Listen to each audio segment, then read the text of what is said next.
नई नई शादी के बाद पूजा अपने दिल में ढेरों सपने लेकर अपने ससुराल आती है, लेकिन उसे क्या पता था कि जिस आदमी को उसने अपना सब कुछ माना है वही शादी की पहली ही रात उसके साथ ऐसी हैवानियत करेगा जिसे सोचकर किसी की भी रूह कांप जाए। कहानी की शुरुआत में हमें कमलेश नाम की एक औरत दिखाई जाती है जो इस घर की बड़ी बहू है। कमलेश एक जिम्मेदार हाउसवाइफ है जो पूरे परिवार का ध्यान रखती है। उसकी एक बेटी है जिसका नाम है पिंकी। जब वह बाहर खेल रही होती है तभी वह देखती है कि उसके चाचा यानी अरुण को कुछ लोग बुरी तरह से मार रहे हैं। अरुण खुद को बचाने की बहुत कोशिश कर रहा होता है, लेकिन गुंडे ज्यादा होने की वजह से वह कुछ नहीं कर पाता। ये देखकर पिंकी घबराकर तुरंत घर के अंदर भागती है और अपनी माँ को बताती है कि चाचू को कुछ लोग बाहर मार रहे हैं। ये सुनते ही कमलेश बिना एक पल गंवाए बाहर दौड़ पड़ती है। अपने देवर को इस हालत में देखकर उसकी आंखों में गुस्सा भर जाता है। वह बिना अपनी जान की परवाह किए गुंडों पर टूट पड़ती है और उन्हें बुरी तरह पीटना शुरू कर देती है। देखते ही देखते पूरा माहौल हंगामे में बदल जाता है, लेकिन उसी समय यहाँ पर इनके बाबूजी आ जाते हैं जो इन्हें देख लेते हैं। बाबूजी का नाम था शिव कुमार भ्रमर। वह कमलेश को डांटते हैं और उससे कहते हैं कि कम से कम पता तो कर लेना चाहिए कि गलती किसकी है। लेकिन कमलेश जो अपने देवर को सगे बेटे से भी ज्यादा प्यार करती थी, पूरे अंधे विश्वास के साथ सीना तान कर कहती है कि बाबूजी मेरा अरुण कभी कोई गलत काम कर ही नहीं सकता। अब कहानी कुछ महीने आगे बढ़ती है। ये लोग अरुण के लिए लड़की देखने जा रहे हैं। रास्ते में सास पूछती है क्या लगता है लड़की कैसी निकलेगी। वो कहती है अगर भजन कीर्तन वाली निकली तो आज ही शगुन दे देंगे। दूसरी तरफ हमें उस लड़की की झलक दिखाई जाती है जिसका नाम पूजा है, जिसे यह लोग देखने जा रहे थे। पूजा कोई दबी सहमी लड़की नहीं थी, बल्कि उसने इंग्लिश लिटरेचर में बीए किया हुआ था और वह खुले विचारों वाली एक मॉडर्न लड़की थी। जब अरुण का परिवार पूजा के घर पहुंचता है तो बातचीत के दौरान वह पुराने रिवाज के हिसाब से पूजा से कहते हैं कि बेटा कोई गाना गाकर सुनाओ। अब पूजा कोई भजन नहीं बल्कि सबके सामने एक इंग्लिश सॉन्ग गाकर सुना देती है। यह देखकर कमलेश को बिल्कुल भी अच्छा नहीं लगता है। उसे लगता है कि यह लड़की उनके घर के लायक नहीं है। यहाँ तक कि वह पूजा को देख के उससे यह भी कह देती है कि तुम अपने ब्लाउज को इतना ही छोटा पहनती हो क्या।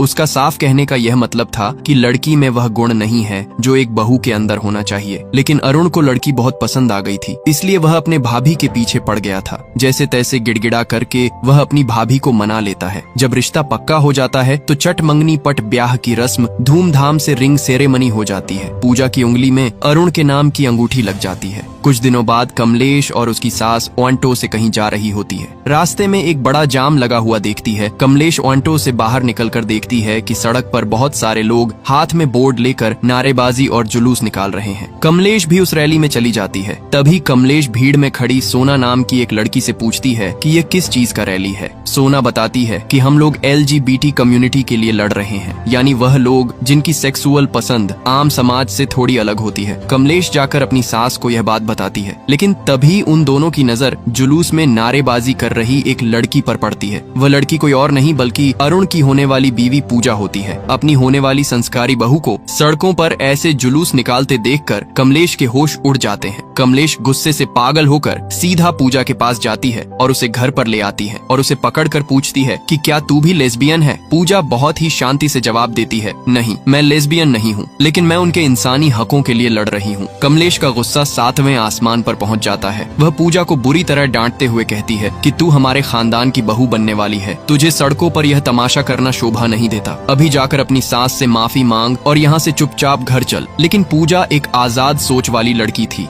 वह कमलेश की आंखों में आंखें डालकर कहती है कि भाभी आप उन औरतों में से हो जिनका पूरा जीवन घर की रसोई से शुरू होता है और उसी रसोई में खत्म हो जाता है। आपको तो पता ही नहीं है बाहरी दुनिया में क्या चल रहा है, क्योंकि आप लोग न्यूज़पेपर भी सीधे पन्ने से नहीं बल्कि उल्टे पन्ने से पढ़ना शुरू करते हो। मैंने कोई गुनाह नहीं किया है, इसलिए मैं किसी से माफी नहीं मांगूंगी। यह करारा जवाब सुनकर कमलेश का ईगो हर्ट हो जाता है। वह गुस्से में आग बबूला होकर पूजा के हाथ से सगाई की अंगूठी खींचकर उतार लेती है और सरेआम इस रिश्ते को तोड़कर वहाँ से चली जाती है। वह पूजा से कहती है कि तुम्हें माफी मांगना होगा और घर के कायदे कानून में रहना होगा। अब यह बात जब कमलेश के घर वालों को पता चलता है तो वह कमलेश पर ही भड़क जाते हैं। कमलेश का पति जिसका नाम था विनय, वो कमलेश से कहता है कि तुम्हें जाकर के सब कुछ ठीक करना होगा। ये कोई बड़ी बात नहीं थी, लेकिन कमलेश कहती है कि चाहे ऊपर से भगवान क्यों ना आ जाए मैं उससे माफी नहीं मांगूंगी। फिर भी अपने देवर के सामने वह पिघल जाती है। भाभी भाभी बोल करके वह अपनी भाभी को मना लेता है। कुछ समय के बाद पूजा खुद से इनके घर पर आती है। कमलेश सामने सामने से जाकर के उससे माफी मांगती है और उसे यह भी बताती है कि उसे गलत और सही का ज्यादा नॉलेज नहीं है और बाहर जो कुछ भी हो रहा है उस चीज के बारे में उसे तो वैसे भी कुछ नहीं पता है। वह शुरू से घर में रह के घर वालों की सेवा कराई है, बस एक घर को संभालने के अलावा उसे और ज्यादा कुछ नहीं आता। इसके बाद पूजा भी उससे रैली के लिए माफी मांगती है। इस मामले के बाद दोनों परिवार फिर से एक हो जाते हैं। इस बार शादी फिक्स करके शादी की तैयारी होने लगती है। जिस दिन शादी हो रही थी उस दिन पूजा को काफी तेज बुखार था और उसे चक्कर भी आ रहे थे। उसकी दोस्त सोना जो रैलियों में उसके साथ प्रोटेस्ट कर रही थी वह पूजा को दवा खिलाती है। मांग में सिंदूर और 7 फेरे लेने के बाद शादी पूरी होती है। शादी की रस्में पूरी होने के बाद आती है वह रात जिसे हर नई नवेली दुल्हन अपनी जिंदगी की सबसे खूबसूरत रात मानती है, सुहाग रात। अरुण कमरे में आता है और कुछ इधर उधर की औपचारिक बातों के बाद वह पूजा के करीब आने लगता है। पूजा जो दर्द और बुखार से टूट रही थी बहुत ही स्पष्ट शब्दों में अरुण से कहती है कि मेरी तबीयत बहुत ज्यादा खराब है, मुझे तेज बुखार है और पूरा शरीर दर्द से टूट रहा है, प्लीज आज हम कुछ भी नहीं करेंगे। लेकिन अरुण पर जैसे हवस और पति होने के गुरूर का भूत सवार था। उसने पूजा की एक न सुनी। पूजा के लगातार मिन्नतें करने, रोने और मना करने के बावजूद अरुण ने अपनी मर्दानगी के अंधे नशे में उसके साथ जबरदस्ती की। नई दुल्हन के वह सुनहरे सपने उसी बिस्तर पर बुरी तरह कुचल दिए गए। सुबह की किरणें कमरे में आईं, लेकिन पूजा की दुनिया में हमेशा के लिए अंधेरा छा चुका था। वह दर्द और सदमे से करहाते हुए बस रोए जा रही थी। अरुण उसे चुप कराने की कोशिश करता है मानो कोई बहुत मामूली बात हुई हो। वह बड़े हक से कहता है कि अरे मैं तुम्हारा पति हूँ, यह तो मेरा हक है, शादी के बाद तो ये सब होता ही है। ये सुनकर पूजा के अंदर का दर्द एक चीख बनकर फूट पड़ता है। वह बिलखते हुए अरुण की आंखों में देखती है और कहती है कि हक तूने मेरा किया है। एक शब्द सुनकर अरुण सन्न रह जाता है, लेकिन अपनी घिनौनी हरकत पर शर्मिंदा होने के बजाय उसकी मर्दानग्नि को चोट लग जाती है। वह गुस्से से आग अबूला होकर कहता है कि अगर तुझे लगता है कि मैंने कुछ गलत किया है तो बाहर जाकर सबको चिल्ला चिल्ला कर बता दो। ये कहकर वह निर्दयता से पूजा को कमरे से बाहर निकाल देता है। पूजा रोती बिलखती अपने बिखरे हुए कपड़ों में कमरे के बाहर आती है। वह चाहती तो पूरे घर को जगा सकती थी, लेकिन तभी उसे कमला और घर की बाकी औरतों की बातचीत सुनाई देती है। कमलेश कह रही होती है कि औरतें बम फटने से उतना नहीं डरती जितना घर में तमाशा होने से डरती हैं। यह लाइन पूजा के दिमाग में किसी हथौड़े की तरह लगती है। उसे तुरंत समझ आ जाता है कि जिस समाज और परिवार में वह खड़ी है वहाँ अगर उसने अपना मुंह खोला तो उसे न्याय नहीं मिलेगा, बल्कि इस घर में उसी की इज्जत का सरेआम तमाशा बन जाएगा। समाज और बदनामी के इसी खौफ से हार कर एक जीती जागती हक के लिए लड़ने वाली लड़की अपने आंसू पीते हुए खामोशी से वापस उसी घुटन भरे कमरे में लौट जाती है। उसके मासूम दिल में कहीं न कहीं यह उम्मीद बची थी कि शायद अरुण को अपनी हैवानियत का एहसास हुआ होगा, शायद वह अपनी गलती मानेगा और उससे माफी मांगेगा।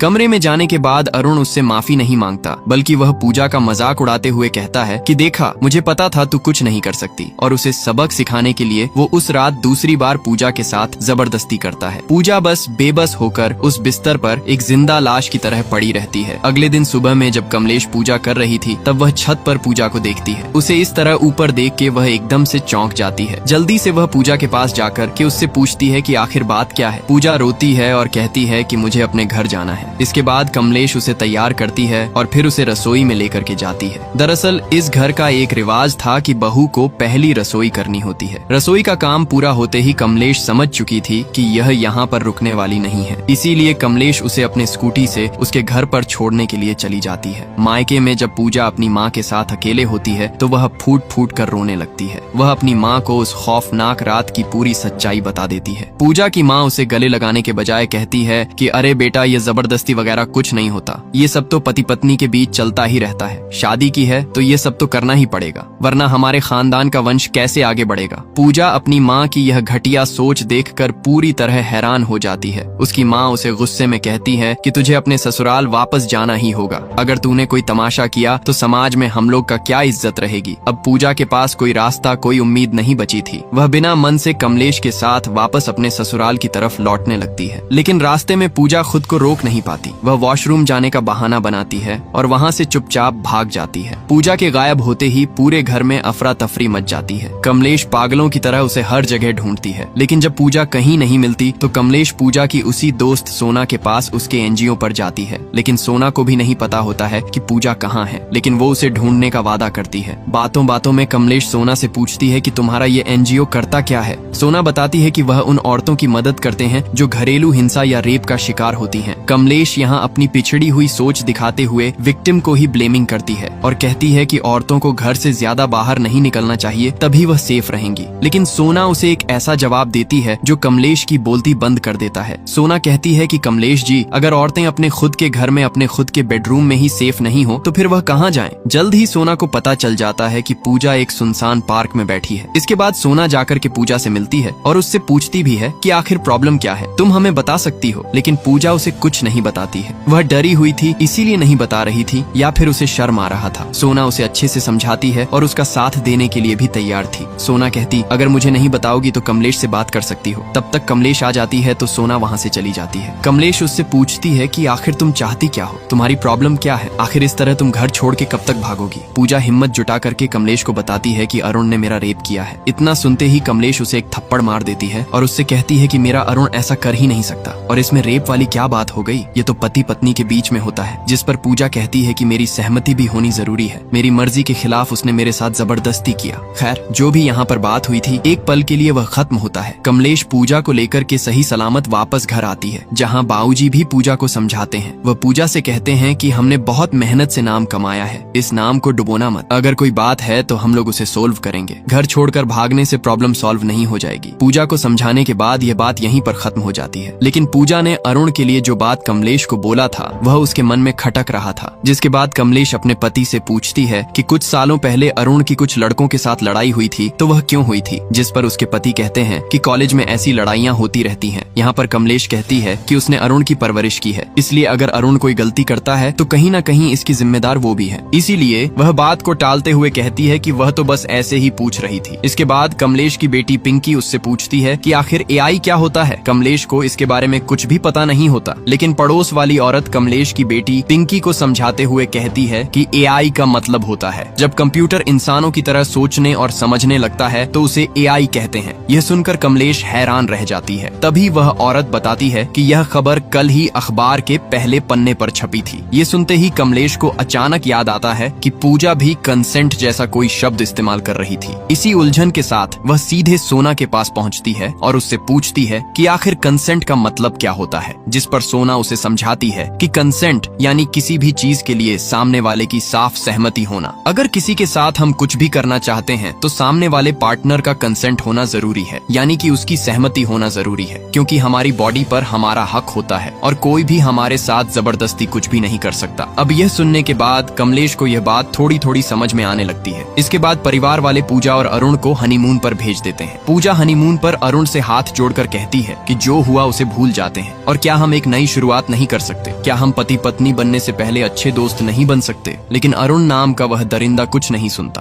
वो फिर से पूजा को बिस्तर पर पटकता है और उसके साथ जबरदस्ती करता है। हनीमून से लौटने के बाद पूजा की जिंदगी एक जिंदा लाश जैसी हो गई थी। अरुण हर रात उसे अपना शिकार बनाने लगता है। एक रात पूजा बचने के लिए झूठ बोलती है कि उसे पीरियड्स हो रहे हैं, लेकिन अरुण इतना गिरा हुआ इंसान निकलता है कि उसे इस बात पर भी भरोसा नहीं होता। वह कहता है कि उसे दिखाओ सच में हुआ है या नहीं। पूजा के पास और कोई ऑप्शन नहीं बचा हुआ था, इसलिए वह ब्लेड को लेकर के खुद को चोट पहुंचा लेती है। अगले दिन घर वालों को पता चलता है कि पूजा अस्पताल में भर्ती है और उसकी हालत बहुत ज्यादा सीरियस है। पूरा परिवार हॉस्पिटल आ जाते हैं। अरुण कमलेश से झूठ बोलता है कि पूजा को कोई लेडीज प्रॉब्लम हो गई है, लेकिन कमलेश सीधा डॉक्टर के केबिन में घुस जाती है और सच पूछती है। डॉक्टर कमलेश को वो सच बताती है जिसे सुनकर कमलेश के पैरों तले जमीन खिसक जाती है, क्योंकि डॉक्टर उसे बताती है कि यह पीरियड नहीं है, बल्कि पूजा ने अपने प्राइवेट पार्ट पर ब्लेड से कट लगाया है। इतना सुनते ही कमलेश पूरी तरह से हिल जाती है। इसके बाद वह पूजा के पास जाती है और जब पूजा होश में आती है तब वह उससे पूछती है कि आखिर यह किसने किया। पूजा उसे बताती है कि यह मैंने खुद किया है। कमलेश को यकीन नहीं हो रहा था कि आखिर उसने ऐसा सच में किया है। पूजा कहती है कि अरुण ने जो कुछ भी मेरे साथ किया है वह सच है। मैं झूठ बोलने के लिए खुद को इस तरह चोट नहीं पहुंचाऊंगी, और अगर तुम्हें अभी भी लगता है कि मैं झूठ बोल रही हूँ तो तुम जाकर के एक बार चेक कर सकती हो, तुम्हें यकीन हो जाएगा।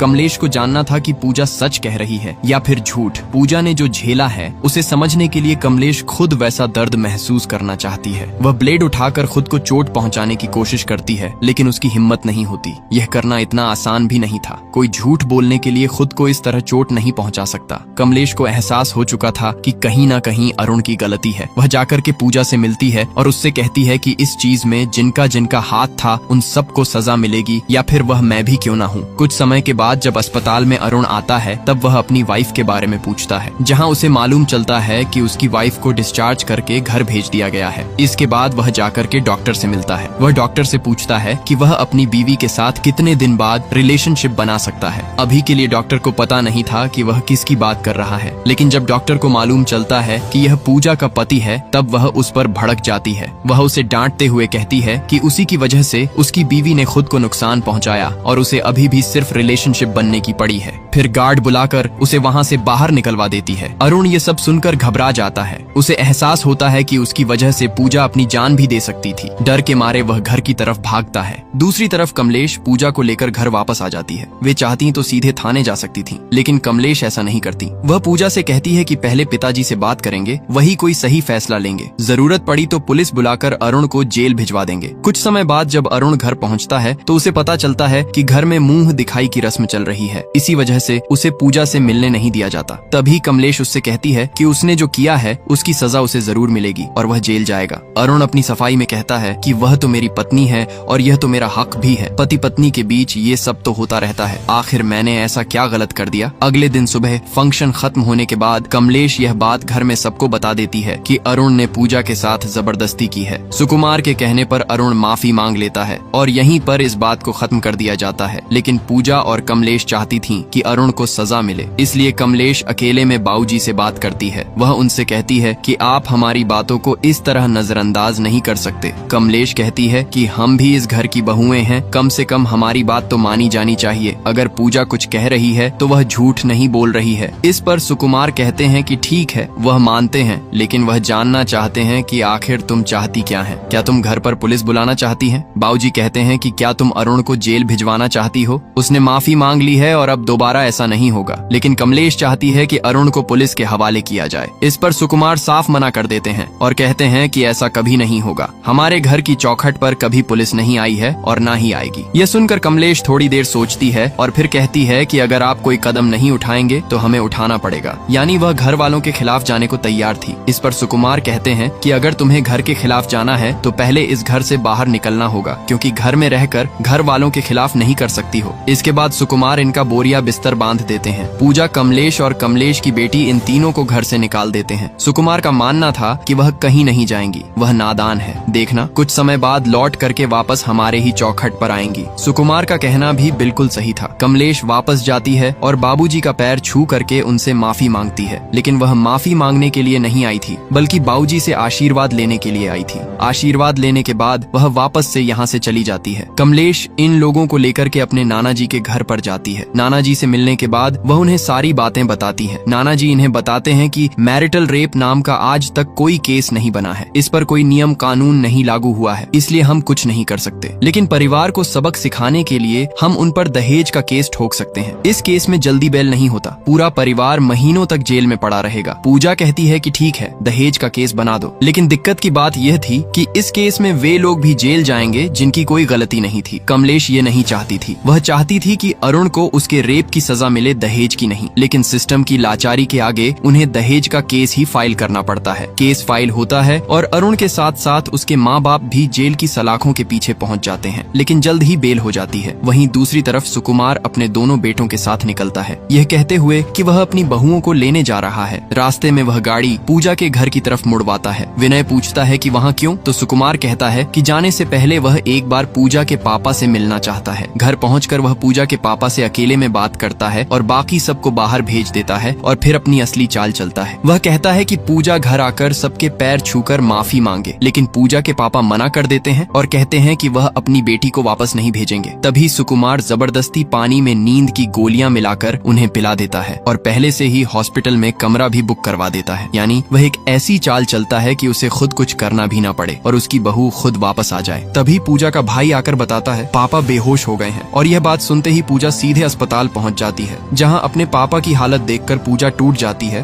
और रोने लगती है। तभी उसके पापा कहते हैं कि पूजा तुम्हें अपने ससुराल लौट जाना चाहिए। अरुण माफी मांगते हुए कहता है देखो ना पापा ने हमारी वजह से क्या कर लिया है, घर लौट चलो। वो कमलेश से कहती है मुझे घर वापस नहीं जाना। तभी पापा उसके आगे हाथ जोड़ने लगते हैं और वह वापस ससुराल चली जाती है। बहू वापस घर आ चुकी थी और घर में सब कुछ पहले की तरह बिल्कुल ठीक हो चुका था। लेकिन घर आते ही इस कहानी का सबसे बड़ा सरप्राइज सामने आता है। घर की वह बूढ़ी दादी जिसने सालों से अपने मुंह से एक शब्द नहीं निकाला था, वह अचानक बोल पड़ती है। अपने दोनों बहुओं से कहती हैं, अगर इस समय शांत हो गए तो फिर से वही होगा। तुम्हारे साथ जो कुछ भी हो रहा है तुम्हें आवाज उठाना होगा। तुम्हें ज्यादा कुछ नहीं करना है, बस तुम्हारे साथ जो हो रहा है उसे लोगों के सामने बताना है। अगर लोगों के सामने बताने से डरोगे तो कुछ भी सुधार नहीं होगा। अभी भी समय है, तुम्हें अपनी चुप्पी तोड़ करके लोगों को सारी बातें बतानी है। सब कुछ ठीक हो गया था, इसलिए घर में एक पूजा पाठ का कार्यक्रम रखा गया था, जिसमें घर के और आसपास के पड़ोस के सारे महिलाएं और पुरुष आए हुए थे। यही पूजा के पास काफी अच्छा मौका था। वह लोगों को बताती है कि बिना मेरी मर्जी के अरुण ने मेरे साथ शारीरिक संबंध बनाया है। उसने मेरा रेप किया है, और पहली बार नहीं बल्कि जब से शादी हुई है तब से वह मेरा रेप ही कर रहा है। अब तो मुझे उससे डर लगने लगा है। तभी सुकुमार खड़े होते हैं और पूजा को शांत कर देते हैं। यहाँ तक कि वह सभी लोगों को यहाँ से जाने के लिए बोलते हैं, लेकिन तभी कमलेश सभी औरतों को रोक देती है। सभी औरतों से कहती है कि इसके खिलाफ में हमें आवाज उठाना ही होगा। अगर हम आवाज नहीं उठाएंगे, हम नहीं बोलेंगे, तो हम औरतों के साथ ऐसा होते ही रहेगा। हमारा तो गुजर गया, लेकिन हमारी बहन बेटियों के साथ जब ऐसा होगा तब उन्हें न्याय दिलाने के लिए कोई नहीं आएगा। उसी समय अरुण सामने से आकर के पूजा को यहाँ से चलने के लिए बोलता है। पूजा पीछे हटती है, तब वह उसे थप्पड़ भी मारने की कोशिश करता है, लेकिन कमलेश उसे रोक देती है। इसके बाद कमलेश ही उसे थप्पड़ मारती है। अब कमलेश अरुण से कहती है कि इन सब का फैसला सिर्फ कोर्ट में ही नहीं होगा, बल्कि परिवार और समाज भी करेगा। और वह वही फैसला सुनाती है कि आज से अरुण के सारे हक खत्म और उसे पूजा के पैर छूकर माफी मांगनी होगी। कमलेश अरुण की आंखों में आंखें डालकर उसका बहिष्कार करते हुए कहती है कि आज के बाद इस घर की कोई भी औरत तुझसे कोई रिश्ता नहीं रखेगी। तू किसी भी पूजा में किसी भी रस्म में शामिल नहीं होगा। यहाँ तक कि जब मेरी बेटी पिंकी की शादी होगी तो तू उसकी डोली को कंधा भी नहीं देगा। आज तेरे उस बाप के अलावा तेरे साथ कोई खड़ा नहीं है। इसका मतलब है कि तू एक दरिंदा है। पूरे परिवार और समाज से खुद को कटा हुआ देखकर अरुण का सारा गुरूर टूट जाता है और वह फूट फूट कर रोने लगता है। पूजा के पैरों में गिरकर गिड़गिड़ाता है कि मुझे माफ कर दो, मैं आगे से कभी ऐसा नहीं करूंगा, मैं बदल जाऊंगा। लेकिन पूजा अब वह बेबस लड़की नहीं थी। वह अपने पैर पीछे खींचती है और कहती है कि सिर्फ सॉरी बोलने से शरीर और जिस्म पर लगे जख्म नहीं भरते। आज तू माफी मांग रहा है, कल फिर से वही करेगा। मुझे पता है कि आज हमारे देश में मैरिटल रेप को लेकर कोई सख्त कानून नहीं है, लेकिन याद रखना, जिस दिन इस देश में वो कानून लागू होगा, सबसे पहला केस मैं तेरे खिलाफ ही करूंगी और मैं उम्र भर उस दिन का इंतजार करूंगी। और यह कहानी यहीं पर खत्म होती है।